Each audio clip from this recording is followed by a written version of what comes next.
வணக்கம் மக்களே, welcome to universe voice Tamil. இன்று நாம் காண இருப்பது பிரசாதம் என்றால் என்ன? பிரசாதம் என்பது கடவுளுக்கு படைக்கப்பட்ட அமுது என்பது பொருள். சாதாரண சாதம் இறைவனுக்கு படைக்கப்படும் பொழுது பிரசாதம் ஆகின்றது. அதனால் இறைவனுக்கு படைக்கப்படும் சாதம் மட்டுமே பிரசாதம் என்று எண்ணிவிடலாகாது.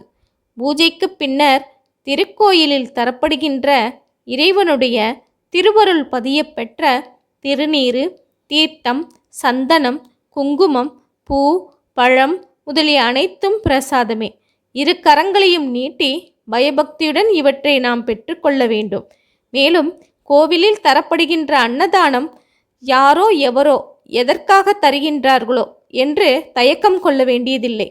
கோவிலில் தருகின்ற அன்னதானம் இறைவனின் திருவருளால் நமக்கு பிரசாதமாகவே வழங்கப்பட்டு விடுகின்றது.